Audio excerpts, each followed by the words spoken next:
Filipinos are known for their diligence and dedication. It was a no-brainer getting my kababayans to be part of my Yamashiro team. Hello everyone, this is Elle.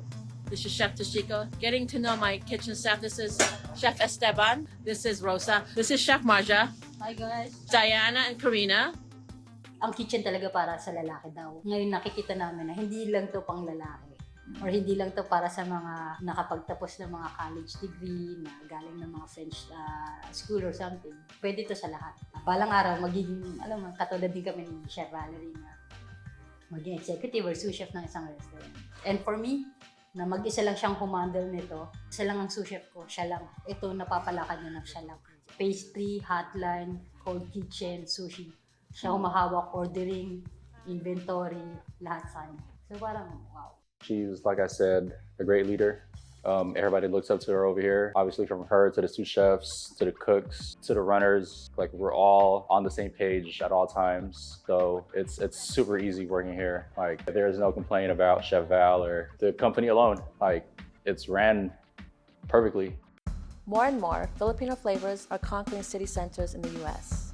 And my team is more than happy and proud to dish out some of our very own cuisine in Hollywood. We have a lot of amazing food, and being a Filipina and loving the food, I haven't explored all the cuisines that we have. I think that as a chef, I'm not afraid to step outside and show what we have. How we eat with our hands, how different type of bagoongs or patis. It's, to me, when you talk about Filipino food, I get excited. I believe that if we as chefs or show off our food more, introduce it more, not just pancit and lumpia, but kare-kare, dinuguan, papaitan, whatever it is, we should not be afraid.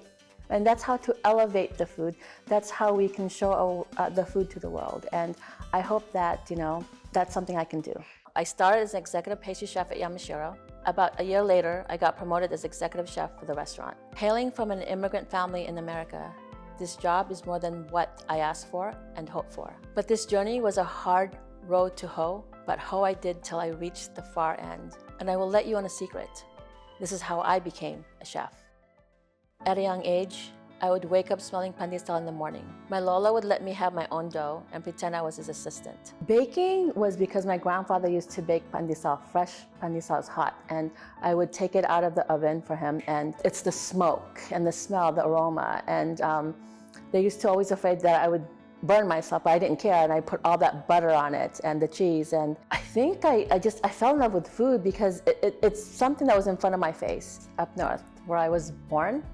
In my grandfather's bakery. It became a language of love from my grandparents. They taught me all about food, and instead of playing outside, I would be the one running around following my grandfather, cooking and baking, and I was very madaldal. They told me that I need to be quiet, stay in the corner, but no, I'm always tugging at my grandmother's shirt, my grandfather's pants, and asking, what's this? How do you do this? Why are you using that? To the point where they're like, oh my gosh, can you just stop? My grandmother used to cook pinakbet. It's just like the smell of garlic.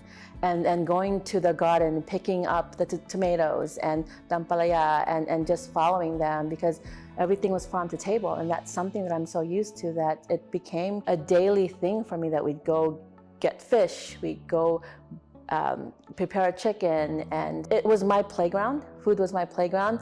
The garden was my playground, and the vegetable patches, everything is something that I loved. And I don't remember having dolls. I don't remember having toys. My toys were like the pots and pans and pretending how to cook. I moved to the US when I was 4 years old. I vividly remember my father picked us up saying that we were going to ride the airplane to meet my mother. I was too young to understand that my sister and I were leaving my grandparents, who were perfect stand-ins for both my parents. My Lola and Lola were my mom and dad in the Philippines. My grandparents gave up so much. I mean, for them to close their bake shop and raise 2 kids that had so much energy running around, and they were in their late 50s. I did not have a formal training in culinary. I didn't know who I was. And there were times when I did try, that I didn't want to live anymore. I wanted to take my own life, and it's because I didn't know who I was. All I had in my pocket was my love for food, and that memory of pandesal being baked in the morning. So when I decided I want more from my life, I studied.